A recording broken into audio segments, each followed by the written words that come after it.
¿De acuerdo? Vamos, gracias.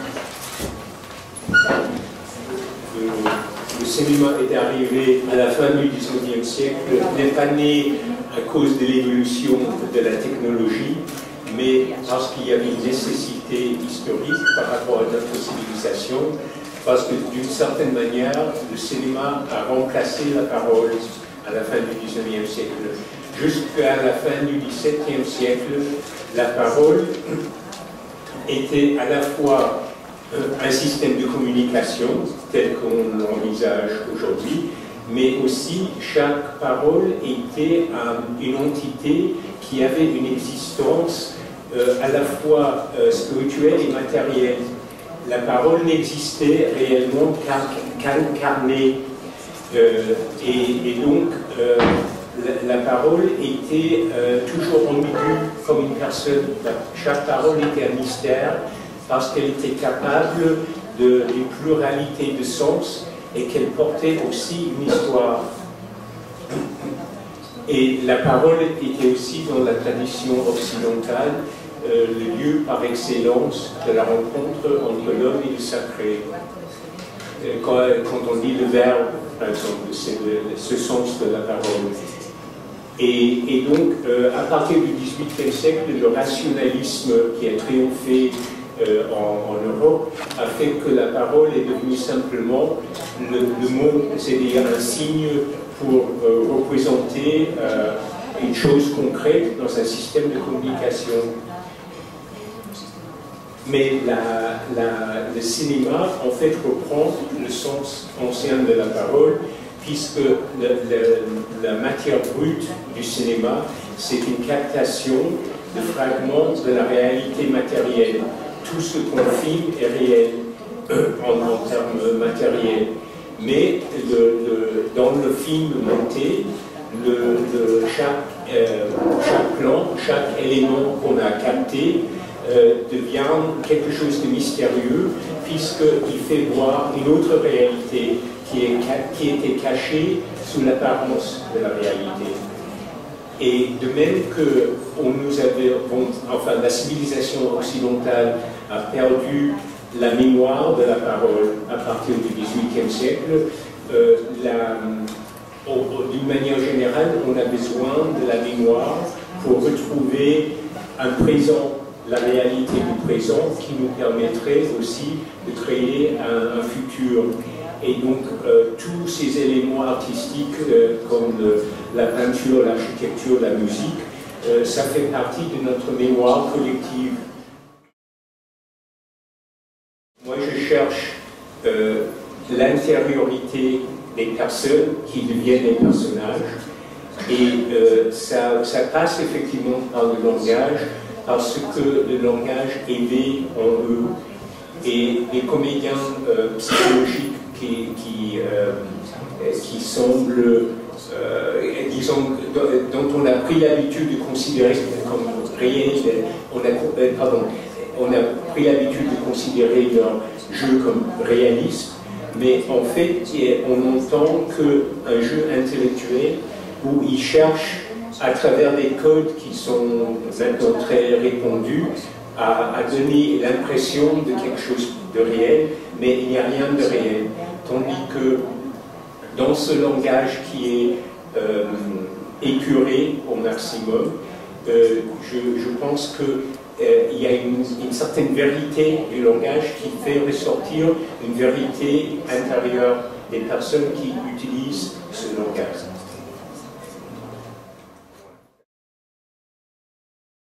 Le tempo, en fait, je cherche à donner au spectateur un présent. Le cinéma comporte toujours un présent composé, puisqu'il y a trois présents finalement qui se rencontrent dans un film. Il y a le présent du tournage, puisque c'était un moment de temps réel où ce qui a été capté, comment dire, c'était un moment temporel qui se déroulait pendant qu'on captait ce qu'on voit. Ensuite, il y a le temps de l'histoire dans un film de fiction ou même dans un documentaire. Et puis, il y a le temps du spectateur. Et le spectateur, pendant les 2 heures de la projection, il accepte de renoncer à son présent, enfin sa conception temporelle qui existe en dehors de la salle de cinéma et d'entrer dans cette temporalité du film. Et aujourd'hui, je pense que un les éléments les plus tragiques de notre civilisation, c'est le fait que les gens n'ont plus de présence. Parce que si on regarde dans la rue, c'est peut-être moins apparent ici, mais à Paris, si on regarde les gens dans la rue, ils ne sont jamais là où ils sont. Ils ne sont pas conscients de ce qui les entoure. Ils sont en train de regarder leur téléphone ou parler au téléphone. Et donc, ils sont avec quelqu'un qui n'est pas là. Et ils sont dans un monde qui n'est pas là. Et ils n'ont plus de présent. Aussi parce que, comme il y a une interruption de la transmission, il y a aussi une absence du passé. Et le passé du présent est essentiel. Le passé est un élément essentiel du présent. Donc, dans mes films, j'essaie de donner au spectateur un présent qui est spécifique au film, mais qui lui fait prendre conscience du présent éternel et du fait que lui, il a peut-être perdu, enfin lui, tout le monde dans notre monde contemporain, il a perdu son présent. Et donc de lui donner une conscience du présent, de la réalité du présent. Pour moi, l'émotion est essentielle, donc c'est la chose la plus importante, mais je veux que ce soit des émotions profondes et réelles, et pas les fausses émotions que les acteurs psychologiques essaient de coller sur une situation. Donc, c'est très simple, la direction des acteurs. Je leur demande simplement, d'une part, de respecter les intonations normales qu'on utilise quand on parle, puisque quand on parle, par exemple, dès qu'il y a une ponctuation, la voix fait quelque chose comme ça monte un petit peu, et puis ça descend, et l'importance de la ponctuation détermine l'importance de l'intervalle. Là où il y a une virgule, on fait ça. Là où il y a un point, on fait ça. Et les acteurs psychologiques, comme l'existence du texte les gêne, puisqu'ils sont censés être en train d'inventer le texte. Le texte ne peut pas précéder le moment où ils le disent. Donc, au lieu de descendre, là où il y a une ponctuation, ils montent pour montrer qu'ils sont en train de chercher la suite, que la suite n'existe pas encore et que ce sont eux qui sont en train de la trouver. Et donc, j'ai dit aux acteurs de respecter les intonations naturelles. Donc, s'ils montent à la fin d'une phrase, je leur dis de descendre. Et puis, je leur dis de parler comme s'ils parlaient à eux-mêmes, parce que je veux que les paroles libèrent un flux d'intériorité. Et dès qu'on commence à penser, pendant qu'on parle, ça coupe le flux d'intériorité. Et dès qu'on parle à une autre personne, on commence à faire de la rhétorique, c'est-à-dire à chercher à convaincre l'interlocuteur de la vérité de ce qu'on dit. Et donc, moi, je ne veux pas qu'il y ait de rhétorique, donc je leur demande de parler comme s'ils parlaient eux-mêmes, mais je veux que les paroles, au contraire, libèrent une émotion profonde. Justement, c'est ce souci de capter les regards qui détermine un autre aspect très caractéristique peut-être de mon langage cinématographique personnel, c'est dans les dialogues, les chants et contre-chants. Quand on parle avec quelqu'un, effectivement, normalement, on est face à face, et une grande partie de l'intériorité passe par le regard. Et selon les règles du cinéma, qu'on apprend dans les écoles de cinéma, mais comme je n'ai pas fait d'école de cinéma, je ne savais pas les règles. Enfin, celle-là, je savais en voyant des films. Mais comme on est censé faire semblant que ce qui se passe dans une scène est réel et que la caméra donc, ne doit pas être visible au personnage, donc traditionnellement, quand deux personnes se parlent face à face, on met la caméra là sur le côté, comme si elle était cachée. Et donc on ne voit que sous un angle oblique, on ne voit que le regard de du personnage qui est filmé. Et donc on perd une grande partie de la force et de l'expressivité du regard. Et donc dans mes films, quand une conversation commence, comme en général elle commence doucement, je mets la caméra derrière la personne qui écoute. Et dans ce cas, le regard est plus ou moins normal selon les règles du cinéma, puisque celui qu'on voit regarde son partenaire. Mais quand la conversation devient plus intense, je mets la caméra entre les deux personnages. Et donc, techniquement, ça donne le regard caméra, qui en principe est interdit par les règles du cinéma. Mais je trouve que c'est un cinéaste a le droit de mettre la caméra où il veut, surtout où elle sera le plus efficace. Et donc, moi je trouve que c'est le plus efficace, c'est de donner au spectateur toute la puissance du regard de quelqu'un qui parle avec une autre personne. Et donc effectivement, on voit très très bien les regards, et les regards sont capitaux, enfin, c'est essentiel le regard. Concernant les références bibliques, l'histoire, comme toutes mes histoires m'est venue comme ça, c'est une histoire contemporaine, donc qui se passe aujourd'hui. Mais comme je disais tout à l'heure,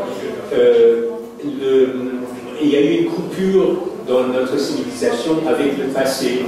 Et je trouve que c'est très important de rester en contact avec le passé. Donc notre tradition, la spiritualité, c'est quelque chose d'universel en fait.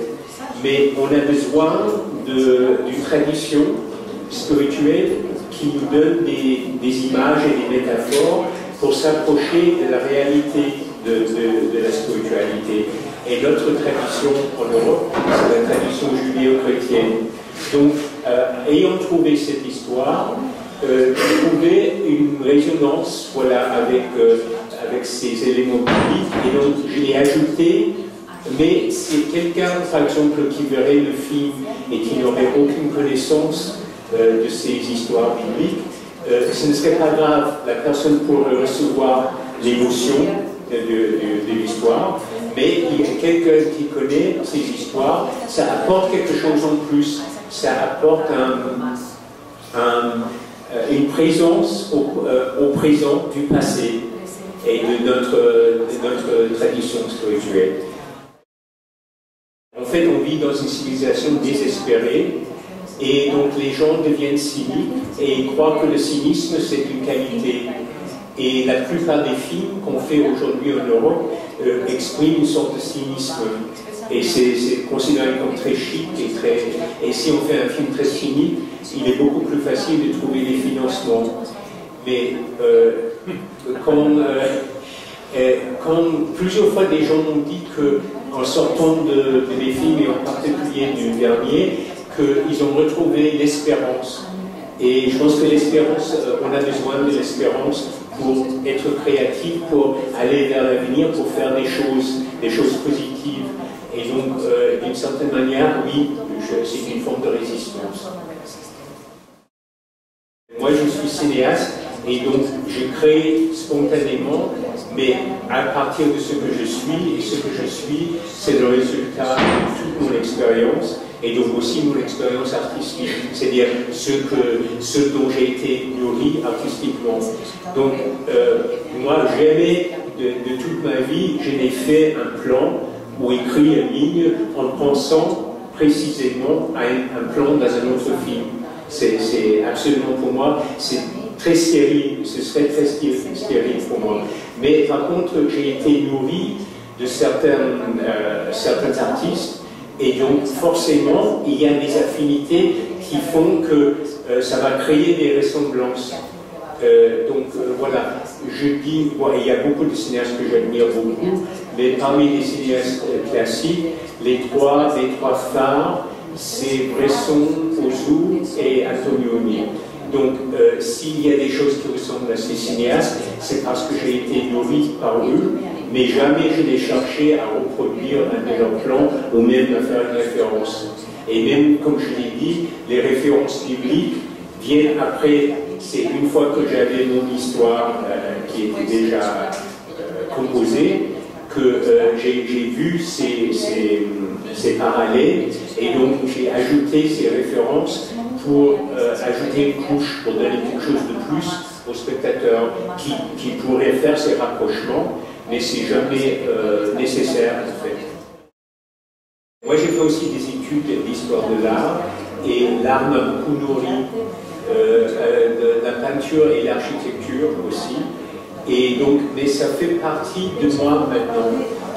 Une image que je donne souvent pour faire comprendre ça quand les gens me demandent est-ce que c'est sous l'influence de telle ou telle chose, je dis que la culture c'est comme la nourriture, parce que d'une certaine manière le corps physique c'est le résultat de tout ce qu'on a mangé. Mais quand vous regardez une personne, vous ne voyez pas sur le fond une carotte ou un beefsteak. C'est parce que ça a été assimilé. Et donc c'est la même chose pour la culture. Moi je ne pense jamais aux peintures quand je compose un plan, mais c'est quelque chose qui est intégré en moi, et il y a sans doute une influence picturale. En ce qui concerne la façon de filmer les tableaux, pour ces plans-là, comme pour tous les plans d'ailleurs, c'est quelque chose assez particulier. Il n'y a pas beaucoup de cinéastes qui fassent ça, je pense. Je vois le film, en écrivant le scénario, je vois le film plan par plan et je l'ai décrit dans le scénario. Donc c'est sur les trois tableaux qu'on voit dans le film, ce sont des tableaux que je connais bien. Et donc j'ai déjà fait le découpage en écrivant le scénario. Et le directeur de la photo, Raphaël Auber, c'est le même pour tous mes films, depuis mon premier film. Et du coup, on se comprend très très bien. Et lui aussi, il a une grande sensibilité artistique et visuelle. Et donc, il comprend spontanément ce que je veux. Et il trouve ça par l'éclairage. Il a compris comment je voulais qu'on suive,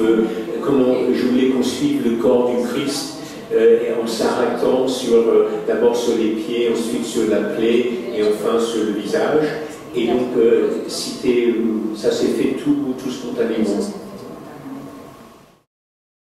Moi, je voulais faire du cinéma depuis l'âge de 16 ans, mais je ne trouvais pas de moyens. En fait, je faisais du théâtre, je faisais d'autres choses, j'écrivais. Mais j'ai eu tout ce temps pour réfléchir sur ce qui était l'essence du cinéma, ce que je voulais faire. Et du coup, quand j'ai fait toutes les nuits mon premier long métrage, je n'avais jamais fait de court métrage. J'ai fait des courts métrages après avoir fait des longs métrages. Donc c'est tout à fait le contraire du parcours habituel.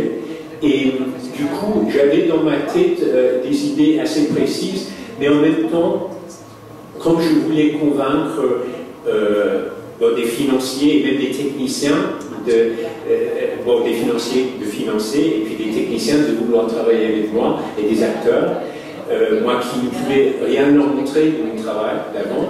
Donc je devais voir dans ma tête exactement ce que je voulais faire et je l'ai décrit dans le scénario de toutes les nuits et j'ai trouvé ce langage. Et comme ce langage me convient, je continue à l'utiliser.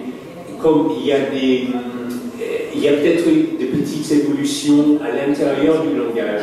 Chaque film est un peu différent, je pense, mais le langage de base reste le même. Et c'est comme quand on va dans un musée, on voit certaines de loin étoiles d'un certain peintre, on sait le nom du peintre, on n'a pas besoin de regarder l'étiquette, puisque le peintre a une manière, ce qu'on appelait une manière, un style.